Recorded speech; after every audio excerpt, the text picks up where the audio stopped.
Hey guys, Dearest211 here to give you part 9 of the tutorial series for the speedrun of Final Fantasy IV Paladin run. For this one, we're going to go through the Fabul Gauntlet. So the first thing we're going to do is we're going to run buffer with Edward, then we're going to do a dancing dagger to the top guard, then we're going to attack with Cecil and Yang, the bottom guard.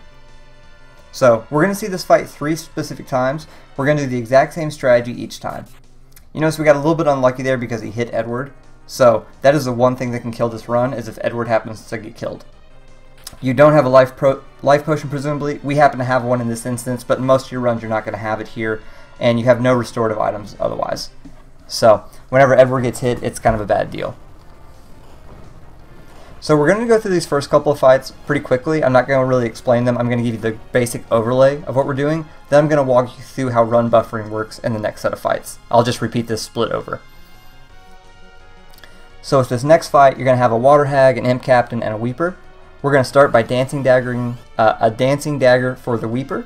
Then we're going to attack the Water Hag with Cecil, and then we're going to do the Imp Captain with Yang.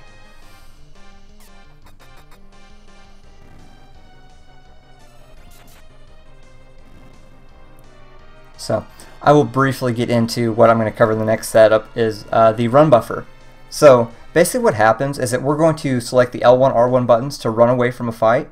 And if you notice, that's always going to pop up this can't run away text. So what happens is that stops ATBs. So whenever you do that, you can actually go and select things to do. And as soon as you have that happen, the ATBs will unfreeze as soon as the text goes away. But that blocks the ATB long enough such that Edward is always going to get the first attack.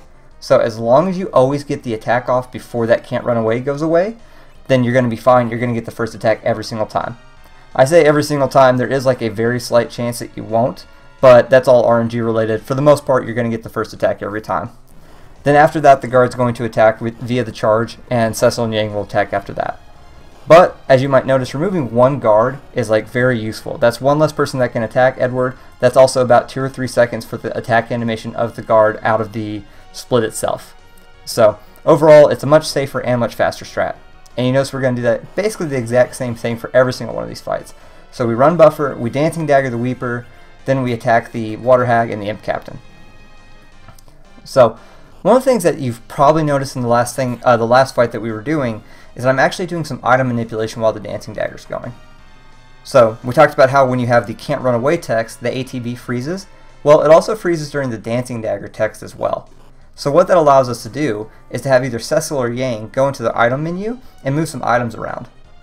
Whenever we get up to the Mylon Z split, the Mylon and Mylon Z split, we're actually going to be equipping some armor on some different characters at that point. So we want to make sure we have the armor up to the highest point of our item inventory. That way we don't have to scroll all the way down to go select it. So what we basically want to do whenever we have a chance is we're going to want to go to item. We want to select items we aren't going to be using, such as like the rod or in this case we're going to use carrot, but like the life potion, things like that. And we want to clear out space so that whenever we get the new armor and like every bit of equipment we have, we want to get it up to the top so we can move those items away. And since the ATB is already frozen as part of the text, you don't have to worry about it, so you can do that freely. So we've just been continuing the run buffer strat. Here we have the gargoyle fight, and you might notice it looks like I'm going extremely fast with the inputs. And that is not just me mechanically doing it and having great timing or anything like that. That's actually kind of a trick you can use with the way that the button inputs work on this game. So basically what I'm going to do is as soon as the run buffer hits, I'm going to, well, actually, in this fight you can't use it. In this fight I messed that up, and so let me get back on track for the dancing dagger. I lost it. They're going to attack us, but such is life. But for the other fights, what's going to happen is as soon as I hit the run buffer and start the can't run away text, I'm actually going to hold up and then hold the A button, and then I'm just going to let the button flow go as it may.